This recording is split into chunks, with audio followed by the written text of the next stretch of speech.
அஸ்ஸலாமு அலைக்கும். இஃப்தாருக்கு எப்போவுமே பஜ்ஜி, சம்சா, வடை இந்த மாதிரியே சாப்பிட்டு போர் அடிச்சிருச்சா, கண்டிப்பாக இதை ஒரு நாள் ட்ரை பண்ணி பாருங்கள்.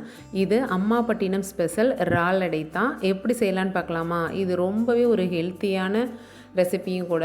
சூப்பராக இருக்கும். எந்த பசங்களுமே எனக்கு இது வேணான்னு சொல்ல மாட்டாங்க.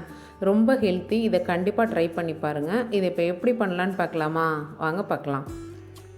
இந்த இறாலடிக்கு பார்த்திங்கன்னா தேங்காய் பால் ரொம்ப முக்கியங்க. தேங்காய் பால் நான் தேங்காய் பெரிய சைஸ் தேங்காய், நல்லாவே பெரிய சைஸ் தேங்காய் 2 தேங்காய் முழுசாக எடுத்திருக்கேன். தேங்காவை நல்லா அரைச்சி கட்டியாக எடுத்த பாலை தனியாக வச்சுருங்க. அதுக்கப்புறம் தண்ணி ஊற்றி மறுபடியும் பிசைஞ்சு தண்ணியாக உள்ள பாலை எடுத்துக்கோங்க. இப்போ நம்மளுக்கு அந்த தண்ணி பால் தான் தேவைப்படும்.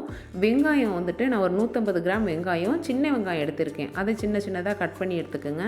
இப்போது ஒரு பாத்திரத்தில் கட் பண்ணி வச்சுருந்த வெங்காயத்தை சேர்த்துக்கலாம். வெங்காயத்தை ரொம்ப பொடிசாக கட் பண்ண வேணாம். ஒரு சின்ன வெங்காயத்தை 2-3 கட் பண்ணிக்கோங்க.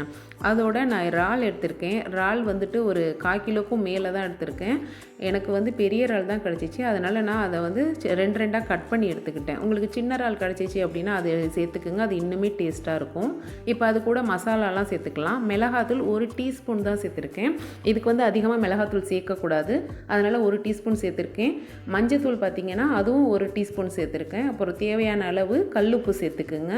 இது கூடவே எங்கூர் மசாலாவான இந்த ஜீரக சோம்புத்தூள் மசாலா சேர்த்துருக்கேன். இந்த மசாலா உங்கள்கிட்ட இல்லை அப்படின்னா ஜீரகம் 1 ஸ்பூன், சோம்பு 1 ஸ்பூன் அரைச்சி அந்த மசாலாவை சேர்த்துக்கோங்க. இது கூட இப்போ தண்ணியாக அரைச்சி வச்ச தேங்காய் பாலை சேர்த்துக்கிறேன்.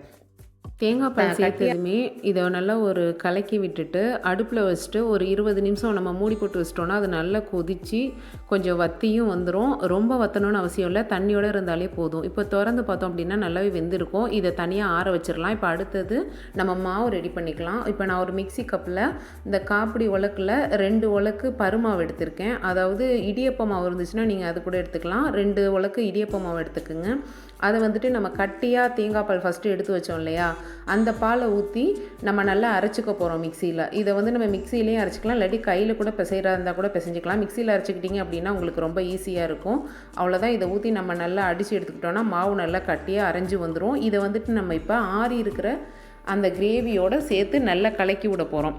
அவ்வளோ இது கூடவே ஒரு முட்டையை பிளெண்ட் பண்ணி வச்சுருந்தேன். அதையும் சேர்த்து நல்லா மிக்ஸ் பண்ணிக்கோங்க. அவ்வளோதான். இப்போ ஒரு சட்டியில் நல்லெண்ணெய் ஊற்றி அந்த எண்ணெய் நல்லா சூடானதும் ஒரு 2 கரண்டி இல்லாட்டி 3 கரண்டி மாவை ஊற்றி மூடி ஒரு 10 நிமிஷம் வச்சிட்டிங்கன்னா ப்ரௌன் கலரில் நல்லா வெந்து வந்திருக்கும். அதை திருப்பி போட்டிங்கன்னா நல்லா இன்னும் மொறுன்னு சூப்பராக கிடச்சிரும் இறாலடை. அவ்வளோதாங்க. ரொம்பவே ஈஸியான வேலை தான். இது பிடிச்சிருந்துச்சு அப்படின்னா கண்டிப்பாக என் சேனலை சப்ஸ்கிரைப் பண்ணிடுங்க. தேங்க்ஸ் ஃபார் வாட்சிங்.